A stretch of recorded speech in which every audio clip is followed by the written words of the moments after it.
Ces 2 jours et demi de repos passèrent très vite.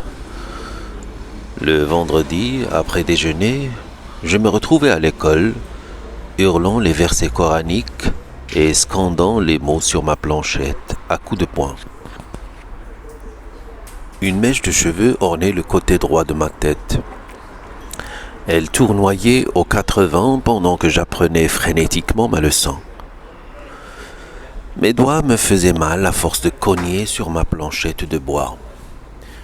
Chaque élève se livrait à ce jeu avec passion. Le maître somnolait, sa longue baguette à la main. Le bruit, les coups répétés sur les planchettes m'enivraient. J'avais chaud aux joues. Mes tempes bourdonnaient. Une tache de soleil d'un jaune anémique traînait encore sur le mur d'en face. Le maître se réveilla, distribua au hasard quelques coups de baguette et se rendormit. La tache de soleil diminuait. Les cris des enfants s'étaient transformés en torrents, en cataractes, en bruit de rafale. La tache de soleil disparut. Le maître ouvrit les yeux, bâilla, distingua au milieu de toutes ces voix celle qui déformait une phrase vénérée, rectifia le mot défectueux et chercha une position confortable pour reprendre son somme. Mais il remarqua que le soleil avait disparu. Il se frotta les yeux, son visage s'éclaira et la baguette nous fit signe de nous rapprocher. Le bruit cessa brutalement. Installés tout contre l'estrade du fqih, nous chantâmes la première sourate du Coran. Les plus petits comme les plus grands la connaissaient. Nous ne quittions jamais l'école le soir sans la chanter. Le vendredi, nous la faisions suivre de quelques vers de Ibn Ashir consacrés au rituel des ablutions et d'une ou deux prières pour implorer la miséricorde de Dieu en faveur de nos parents et de nos maîtres morts et vivants. Nous étions heureux quand commençaient ces litanies. Elles signifiaient la fin de nos souffrances, le retour à la maison, la course dans les ruelles humides. Enfin, le maître nous libéra un par un. Avant de partir, nous nous dirigions vers l'estrade pour le saluer une dernière fois et lui baiser la main. Chacun prit ses babouches de dessus une étagère placée à l'entrée de la salle d'école et s'en alla. Il faisait déjà sombre quand j'arrivai à la maison. En attendant le retour de mon père, je mangeai un morceau de pain sec, sortis ma boîte à merveilles et me plongeai dans la contemplation de mes richesses. Le cabochon de verre me fascinait toujours. Je ne cessais de le toucher, de le regarder par transparence, de le serrer avec tendresse contre ma joue. Ma mère alluma une énorme bougie fichée dans un chandelier de cuivre. Ce soir, la chambre de Fatma Bziouya brillait d'un éclat inaccoutumé. Ma mère s'en aperçut. Sans quitter sa place, elle interpella notre voisine. « Fatma, tu célèbres un mariage ? Pourquoi fais-tu brûler plusieurs bougies ? Que dis-tu ? Une lampe ? Attends, j'arrive. » Ma mère se leva, se dirigea vers la pièce d'en face. Je la suivis. Oh, merveille! Au centre du mur, une lampe à pétrole était accrochée. Une flamme blanche et paisible dansait imperceptiblement dans un verre en forme de clarinette. Une glace, placée derrière, intensifiait la lumière. Nous étions, ma mère et moi, complètement éblouis. Ma mère dit enfin : « Ta lampe éclaire bien, mais n'y a-t-il pas de danger d'explosion, des risques d'incendie ? On dit aussi que le pétrole sent très mauvais. Bziouya risqua timidement. Je ne crois pas qu'il y ait de danger. Plusieurs personnes du quartier se servent maintenant de ces lampes.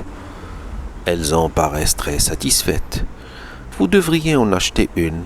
La chambre paraît plus accueillante et plus gaie. Oui, répondit ma mère en allongeant les lèvres. Une lampe, certes, éclaire mieux qu'une bougie, mais elle est moins jolie qu'un chandelier de cuivre. Sa curiosité tomba. Elle me prit la main, me ramena chez nous.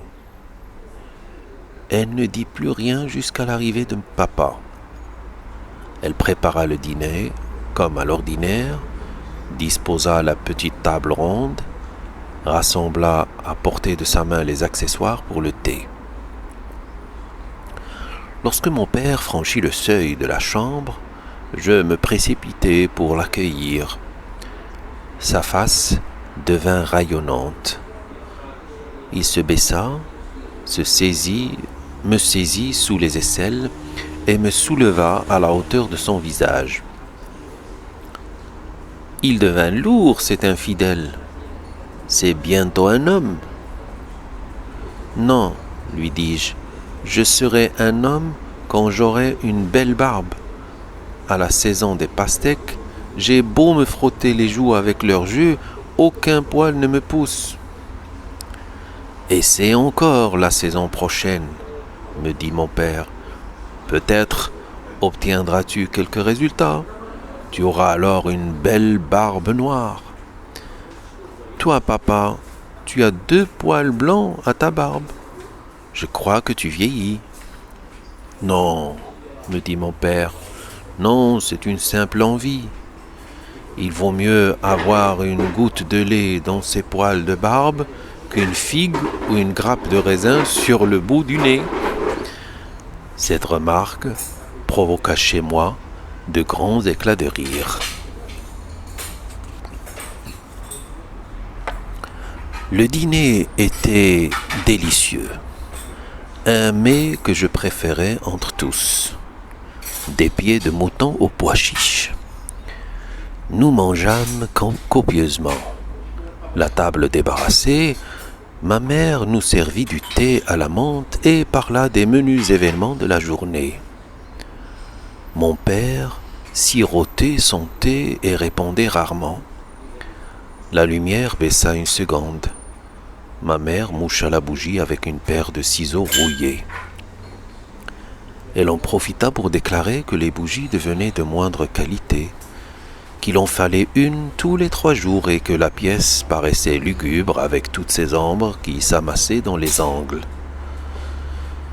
Tous les gens bien s'éclairent au pétrole, dit-elle pour conclure.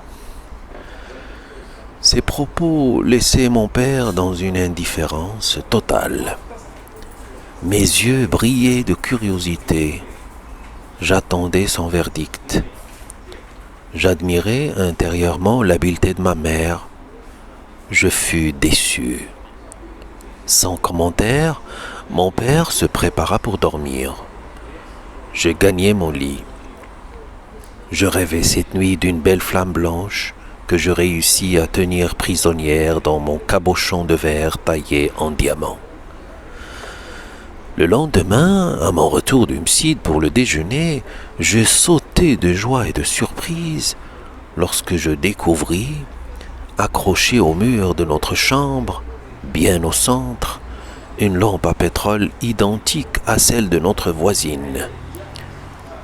Le matin, Driss le teigneux, en venant chercher le couffin pour les provisions, l'avait tendu à ma mère. Il avait fait emplette en outre d'une bouteille de pétrole et d'un entonnoir. La chouafa qu'on appelait tante Kenza monta admirer notre nouvelle acquisition, nous souhaita toutes sortes de prospérité. Ma mère rayonnait de bonheur. Elle devait trouver la vie digne d'être vécue et le monde peuplé d'êtres d'une infinie bonté. Elle chantonnait, gourmandait avec tendresse un chat efflanqué, étranger à la maison, riait pour un rien. Chez ma mère, de telles joies étaient souvent très proches des larmes. L'occasion ne tarda pas ce jour-là à se présenter. Elle put, comme elle le disait, soulager son cœur. Rahma, la femme du fabricant de charrues, qui était sortie ce matin accompagnée de sa fille Zineb, dans l'intention de se rendre au quartier Khalklien pour assister à un baptême, revint tout en pleurs. Elle se mit à se lamenter depuis l'entrée de la maison, à s'administrer des claques sonores sur les joues.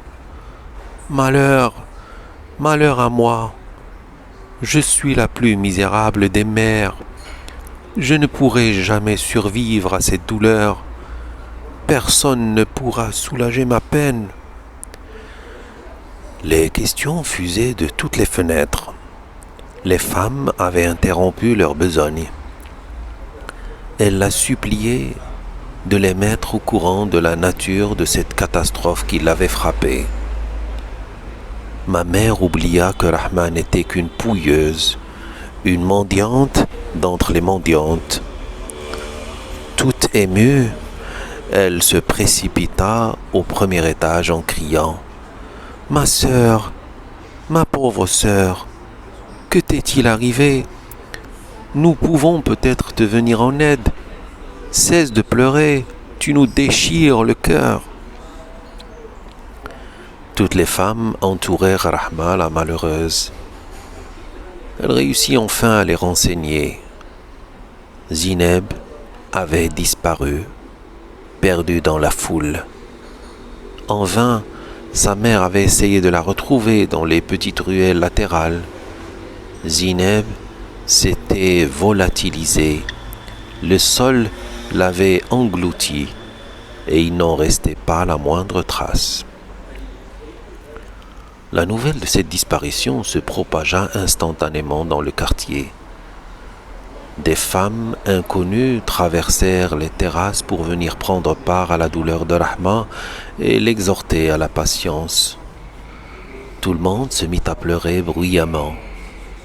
Chacune des assistantes gémissait, se lamentait, se rappelait les moments particulièrement pénibles de sa vie, s'attendrissait sur son propre sort. Je m'étais mêlé au groupe des pleureuses et j'éclatais en sanglots. Personne ne s'occupait de moi. Je n'aimais pas Zineb, sa disparition me réjouissait plutôt. Je pleurais pour bien d'autres raisons. D'abord, je pleurais pour faire comme tout le monde. Il me semblait que la bienséance l'exigeait. Je pleurais aussi parce que ma mère pleurait et parce que Rahma, qui m'avait fait cadeau d'un beau cabochon de verre, avait du chagrin. Mais la raison profonde, peut-être, c'était celle que je donnais à ma mère lorsqu'elle s'arrêta épuisée. Toutes les femmes s'arrêtèrent, s'essuyèrent le visage, qui avec un mouchoir, qui avec le bas de sa chemise. Je continuais à pousser des cris prolongés. Elles essayèrent de me consoler. Ma mère me dit « Arrête, Sidi Mohamed, on retrouvera Zineb, arrête.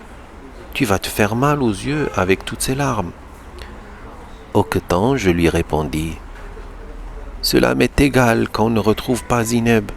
Je pleure parce que j'ai faim. » Ma mère me saisit par le poignet et m'entraîna courroucé. Je déjeunai tout seul et je partis à l'école. L'après-midi se passa pour moi comme les autres après-midi. Je vociférais les versets sacrés tapés sur ma planchette. Le soir, après avoir récité ma leçon, je repris le chemin de la maison. Je m'attendais à la trouver sans dessous. Il n'en était rien. Silencieuses, les femmes soufflaient sur leur feu, remuaient leurs ragoûts écrasaient dans des mortiers de cuivre leurs épices. Je n'osais pas interroger ma mère sur les aventures de Zineb.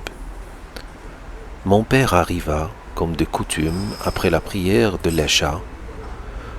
Le repas se déroula simplement, mais à l'heure du thé, maman parla des événements de la journée.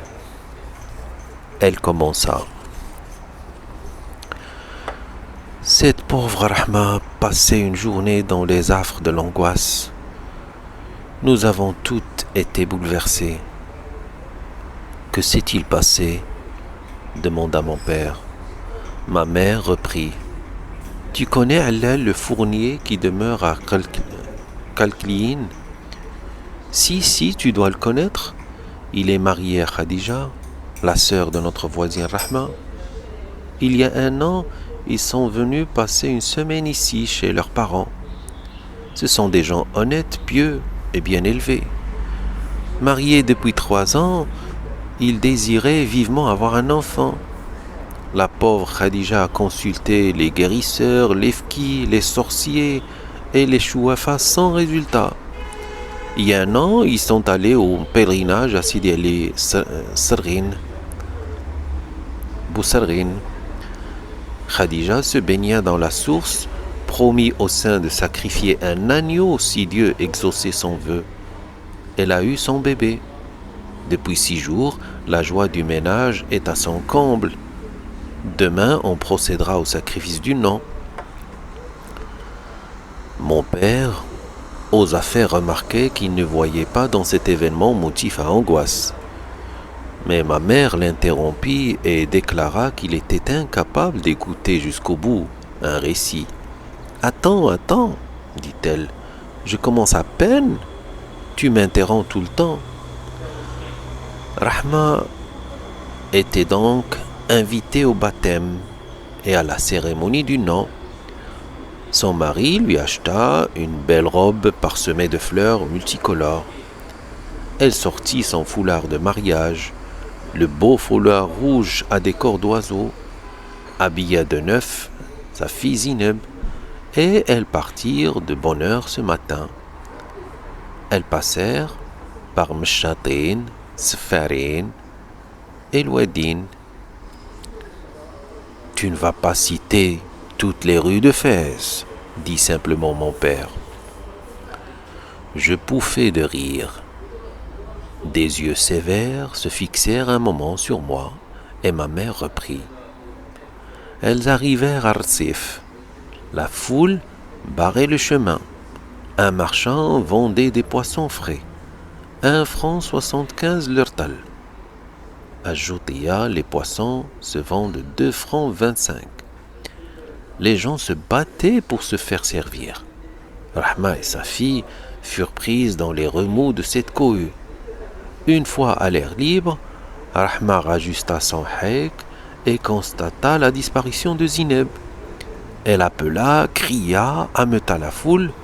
Le marchand cessa son trafic, les gens vinrent au secours de la mère affligée, mais la fille restait introuvable. Rahma revint tout en larmes. Nous la consolâmes de notre mieux. Allal, le jardinier, se dépêcha de prévenir le mari de Rahma. 2 crieurs publics parcoururent la ville en tous sens, donnèrent le signalement de la fille, promettant une récompense à celui qui la ramènerait à ses parents.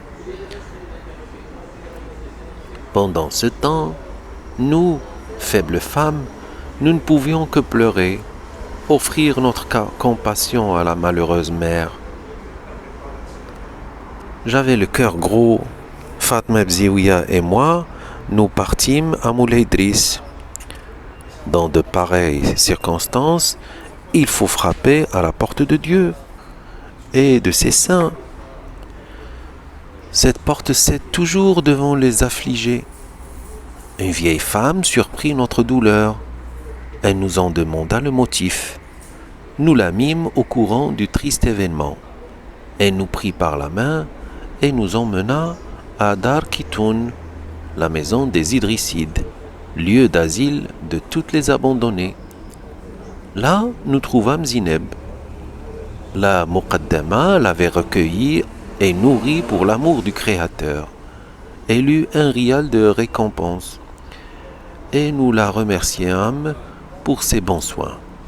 Rahma retrouva toute sa gaieté lorsque sa fille lui fut rendue.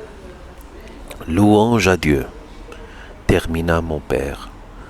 Prépare le lit de cet enfant, ajoute-t-il. Il tombe de sommeil.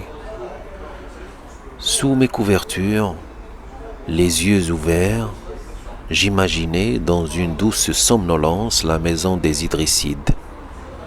Je me représentais une vaste demeure aux mosaïques fanées, bourdonnante comme une ruche de voix de femmes en instance de répudiation, de jeunes filles malheureuses et d'enfants perdus. Moi aussi, j'étais perdu dans une ville déserte. Je cherchais en vain un lieu d'asile. Je sentis ma solitude devenir lourde, à m'étouffer. Je poussai un cri, une parole douce vint de loin apaiser ma fièvre, et je tombai dans le noir, rassuré, détendu, le souffle calme. Le jeudi suivant, Rahma, pour remercier Dieu de lui avoir rendu sa fille, organisa un repas pour les pauvres. Toutes les femmes de la maison lui prêtèrent leur concours. La Lakenza, la Chouafa, aidée de Fatoma, la plus dévouée et la plus fidèle de ses disciples, lavèrent le rez-de-chaussée à grande eau, étendirent par terre des nattes et des tapis usés. Fatma Bzioya, Rahma et ma mère s'agitaient autour des marmites et des couscoussiers. Elles cuisinaient en plein air sur la terrasse, sur des feux de bois. L'une d'elles les ravitaillait en eau, une autre épluchait les légumes et la troisième, armée d'une louche en bois gigantesque, tournait les sauces qui bouillonnaient dans le récipient de cuivre. Zineb et moi, abandonnés à notre fantaisie, nous courions d'une chambre à l'autre, montions en soufflant les escaliers, recevions des nuages de fumée dans les yeux, accompagnés de réprimandes, redescendions nous réfugier sur le palier, ne sachant que faire de notre liberté. Nous attendions avec impatience l'heure du déjeuner et l'arrivée des mendiants. Lorsque les grands plats de céramique que Rahma avait loués furent garnis de couscous copieusement arrosés de bouillon, surmontés d'une pyramide de viande et de légumes, Driss l'Awad partit à Moulay Idriss et à la maison des aveugles de la rue Riyad Jha pour chercher ses hôtes. Bientôt, nous entendîmes dans le couloir d'entrée un brouhaha scandé de coups de canne et d'éclats de voix. Driss entra le premier dans le patio. Il fut suivi d'un aveugle à barbe blanche guidé par un garçonnet d'une dizaine d'années. Ensuite, un flot de mendiants, hommes et femmes, se déversa dans la cour. Le premier vieillard exerçait sur cette foule en loques une véritable royauté. Tous lui obéissaient. Il manifestait beaucoup d'égards pour ce patriarche. Plus tard, j'appris que la maison des aveugles de la rue Riyad Jha avait un chef élu et un règlement intérieur auquel devaient se soumettre les membres de cette institution. J'avais donc, sous les yeux, le chef des mendiants au milieu de son clan. Tout le monde s'assit sur les nattes et sur les tapis usés. Avant que le repas ne leur fût servi, ils entonnèrent un psaume où il était question de félicités qui attendent les croyants au cœur généreux, ceux-là qui nourrissent les affamés, honorent l'hôte de Dieu. Le poème se termina par des invocations afin d'attirer la bénédiction sur notre demeure et sur tous ses habitants. Hommes, femmes et enfants joignirent les mains, les paumes ouvertes vers le ciel, ils récitèrent la première sourate du Coran. Je la connaissais bien, cette sourate, et je la récitais avec ferveur. Louange à Dieu, Maître des mondes. Nous passâmes nos mains sur nos visages. Le couscous parut. Autour des plats posés à même les nattes, les mendiants s'installèrent pour manger. Des bols de terre cuite, décorés ou gourdants circulaient plein d'eau. Les mendiants mangeaient et buvaient avec dignité, sans hâte, sans agitation. Rassasiés, ils se léchèrent soigneusement les doigts, s'essuyèrent avec des torchons mis à leur disposition. Au signal de leur chef, ils commencèrent la psalmodie d'un chapitre du livre saint. Les murs de notre maison, qui avaient souvent renvoyé le bruit des crotales et des gangas chers à la chouafa, vibraient, sanctifiés par les versets sacrés. Le chapitre choisi était particulièrement lent. Il fut chanté sur un rythme plein de majesté. Les aveugles, dans leur haillons, clamant avec conviction la parole de Dieu, revêtaient une noblesse et une grandeur qui frappaient l'imagination. Après une dernière invocation prononcée par le patriarche des aveugles et ponctuée du mot « Amin » par le chœur des assistants, l'assemblée se leva, les cannes sonnèrent sur nos mosaïques éteintes. Les mendiants s'en allèrent, multipliant les remerciements, les formules de bénédiction. Rahma, radieuse, invita les voisines et quelques femmes venues des maisons mitoyennes, les rassembla dans sa chambre, leur servit un excellent ragoût de viande au cardon, un couscous au pois chiche, des salades d'orange au sucre et à la cannelle. Maman prépara le thé à la menthe. Toutes jacassaient, riaient très fort, se taquinaient mutuellement, poussaient des you-you. Avant de se réunir pour le repas, ma mère et les autres voisines avaient changé de robe. Elles tirèrent de leur coffre des cafetans aux couleurs chatoyantes, des dfinas ornés de fleurs, et pour se coiffer de riches foulards de soie. La fête dura jusqu'au coucher du soleil. Elle se termina sur la terrasse avec d'autres you-you, d'autres vœux et la promesse de se revoir. Pendant tout ce temps, personne ne s'était occupé de moi. J'avais mangé avec Zineb dans un petit plat qui m'était personnel et dont ma mère m'avait fait cadeau la veille de la fête du mouton. Nous avions réussi à avoir du thé que nous avions transvasé dans une théière de fer blanc, jouet de Zineb, et pour finir, nous étions battus. La nuit, la maison retomba dans le silence. Je me sentis triste. Je sortis ma boîte, la vidai sur un coin de matelas, regardai un à un mes objets.